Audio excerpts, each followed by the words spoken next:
নজর রাখবো মর্মান্তিক পথ দুর্ঘটনার দিকে। দেহগড়ে যেখানে বাস দুর্ঘটনায় মৃত্যু হয়েছে 8 পুণ্যার্থীর, এমনটাই খবর সামনে আসছে এবং আহত হয়েছেন বহু পুণ্যার্থী।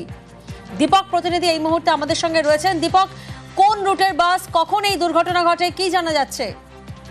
দেখো, বিহারের গয়া থেকে পুণ্যার্থী বোঝাই বাস শ্রাবণ মাসে দেওঘরের বাবাধাম মন্দিরে জল ঢালতে আসে এবং জল ঢেলে বাবাধাম মন্দিরে জল ঢেলে তিনি পাশেই আরেকটি ধাম আছে বাসুকীনাথ ধাম, সেই পথে যাবার পথেই চালকের ঘুম পেয়ে যায়। পুলিশ অনুমান করছে যে চালক ঘুমিয়ে গেছিল এবং রাস্তার পাশে রাখা একটি ইটের গাদাতে গিয়ে সরাসরি বাস ধাক্কা মারে।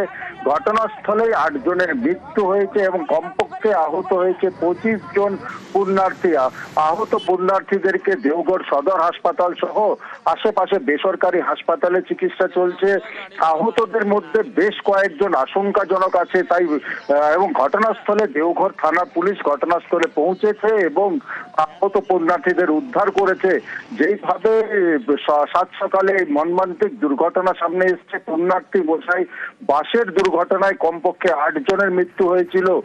ইতিমধ্যেই কিন্তু ঘটনাস্থলের উদ্দেশ্যে রওনা দিয়েছে দেওঘর জেলা প্রশাসন, জেলা শাসক, তিনি ঘটনাস্থলে রওনা দিয়েছেন এবং আহতদের চিকিৎসা কিভাবে হয়, কত দ্রুত করা হয়, কতটা ভালো করা হয় এবং পাশাপাশি বিহারে তাদের পরিবারের সঙ্গে যোগাযোগও কাজ শুরু করেছে দেওঘর প্রশাসন। বেশ,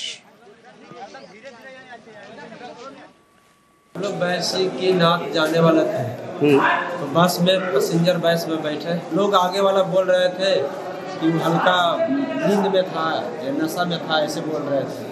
वो टेंडर मारा, ईटा था ना, ईटा जो रखा हुआ रहता उसी में ठोक दिया, पूरे सीट से सब आदमी जब गए, हम भी जब गए थे लेकिन हम ताकत से निकल गए। और मेरी पत्नी जो थी बगल में थे, वो बिल्कुल चापा से चपने रह गया।